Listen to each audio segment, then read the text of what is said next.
what does the recent conflict in the Middle East involving mainly Iran, Israel, which of course we know that Israel is backed by the imperialist USA, what does it mean for the broader spectrum in terms of the world order, for peace, for stability, for progress and development? Let's go through it and understand what does it mean. And as we know that the Iran supreme leader has been killed by the USA-Israel alliance. So, as you may know, Israel and Iran, they are both in the Middle East. The Middle East is a group of countries in Western Asia. These countries include your Iran, Israel, Palestine, Saudi Arabia, Turkey, Jordan, Lebanon, Kuwait, Qatar, Yemen, you can name them. And the likes of Turkey, which is, of course, we know that a certain section of Turkey is in Europe. Okay, so the Middle East, here's the thing: the Middle East is endowed with the richness of oil, and oil brings money.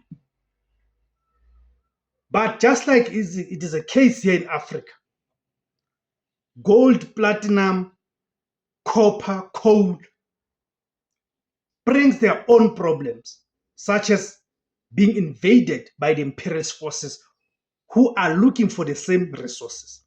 So it is no different with oil. So oil brings money, but it also brings problems. You've got powerful countries from outside of the Middle East, right, who want to control. It's the same thing that is happening with Venezuela. The reason the USA is so invested in destabilizing Venezuela, even from the days of Simon Bolivar, Hugo Chavez, up until now to the days of Nicolas Maduro, it is mainly because of the gold and the oil that is found in Venezuela. It's about those mineral resources. In case you've been wondering why the USA is always interfering in the affairs of other sovereign states.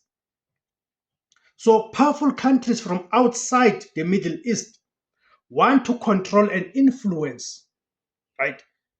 Control and influence there because of the oil. The USA has been involved in Iran since the 1940s, sometimes as a friend and sometimes as an enemy, depends on the different epochs in terms of the leadership and the regime in Iran and, of course, in the USA. Inside the Middle East, countries also compete with each other for regional power, politically, economically, and religiously. Religion is always at the center as well. The religion side is often overlooked. For example, people often forget that Saudi Arabia and Iran fight for religious dominance in the Middle East. This is because the religion of Islam has two main dominations, namely Shia and Sunni. Iran is mostly Shia and Saudi Arabia is mostly Sunni. Of course, the biggest rivalry in the Middle East is between Israel and Iran. As we've seen that is unfolding right now, it has even escalated to the violence. Israel depends on its strong army and support of the USA. The USA has always been backing Israel. Okay? It sees Iran as a serious threat. Iran has threatened to destroy Israel. These threats were made as early as the late 1970s by Iran's first supreme leader. Okay? At the center of the Israel-Iran conflict is the belief among hardline leaders in Iran that Israel should not exist as a country. Remember how Israel came to exist as a country, because actually Israel is just an arrangement. They are occupying the land that is not theirs. Okay. Last year, right? Last year, Iran were already talking about taking the war to Israel, which they see as a proxy of the United States of America within the Middle East region.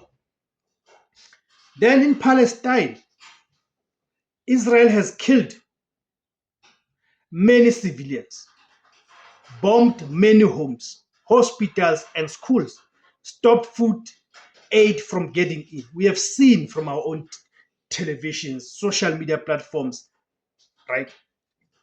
Iran supports Palestine. It calls Israel's actions crimes and even genocide. Remember the South Africa's case that is taken to the International Court against Israel for the genocide that Israel is committing against the people of Palestine. Okay. Iran therefore supports Palestine. It calls Israel's action crime and genocide, and helps groups that fight Israel by giving them money, weapons, and training. The other cause of this war is Iran's nuclear program, of which something that the USA has been crying over about, because the imperialist USA believes that it is only them who have got the right to own nuclear program. Israel wants to stop Iran from getting nuclear weapons because Iran has threatened to destroy Israel before. But Iran says its nuclear program has nothing to do with nuclear bombs. However, Israel does not believe this. It is worth mentioning that nuclear weapons give countries an extra layer of security. It is, for example, North Korea built nuclear weapons to protect itself from outside threats. Because North Korea has nuclear weapons, attacking it will be very dangerous. So, because North Korea has nuclear weapons, attacking it will be very dangerous. That makes Western countries think twice. It is therefore not unthinkable that Iran wants the same level of protection, but Israel says no. America also says no. You see, can you imagine if we've got two countries who want to dictate to other countries in terms of what protection can those countries develop for themselves? So America acts based on its own interests. Those interests are not always about money or oil. Sometimes they are political or strategic. For example, Afghanistan does not have large oil reserves, but America still sends its military there. Korea does not have major oil resources, yet during the Korean War, America fought to defend South Korea. This shows that oil is not always the only reason America gets involved in other countries. Sometimes the reasons are political, military, or strategic, but mainly are about the mineral resources. In June 2019, Donald Trump visited North Korea. He became the first sitting USA president to step onto the North Korean soil when he crossed the DMZ to meet Kim Jong-un. Clearly, oil is not the only factor in American foreign policy. Okay? Now, let us look at the USA-Iran relations. After the Second World War, America became more involved in the Middle East to stop the Soviet Union from spreading its influence. Oil had become very important to global power. America strengthened its relationship with Iran because of Iran's oil. In 1951, when a new Iranian leader named Mohammad Mossadegh came to power, He took control of Iran's oil and said it should belong to Iran. He nationalized the oil industry. This was during the Cold War era, when America and the Soviet Union were competing against each other for power and influence around the world. In 1953, America sponsored a coup in Iran as a response to the nationalization of oil. This coup led to the rise of Mohammad Reza Pahlavi, commonly known as the Shah.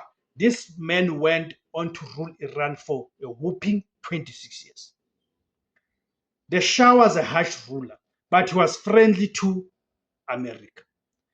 The United States ignored his human rights abuses because he supported American interests. During this time, Iran was a close ally of America and also had good relations with Israel. However, many Iranians hated the Shah. One of his strongest critics was a religious leader named Ruhollah Khomeini, an Ayatollah. Remember, an Ayatollah is a very senior Muslim leader in Iran. Ayatollah Ruhollah Khomeini strongly criticized the Shah. He also criticized Western influence and America's role in Iran. Because of this, he was forced into exile in the 1960s. Even while in exile, Khomeini sent recorded messages back to Iran telling people to oppose the Shah. Public anger grew. In 1979, the Shah was removed from power in a revolution. This is how Ayatollah Ruhollah Khomeini became supreme leader and how Iran became an Islamic republic. The new Iranian government was strongly against America because many Iranians believed America had interfered in their democracy in 1953 and had supported a dictator for many years. Later on in 1979, Iranian students took over the US embassy in Tehran. American diplomats were held hostage for 444 days. That's more than a year. From that moment, Iran and America became enemies. As Israel became closer to America, Iran's new leaders saw Israel as a Western creation, a proxy in the Middle East that was harming Muslims. This belief shaped Iran's long-term policy towards Israel. This supreme leader, who was recently killed, was known as Ayatollah Ali Khamenei. He had been in power since 1989, having taken over after the death of Ayatollah Ruhollah Khomeini. So why did they kill him?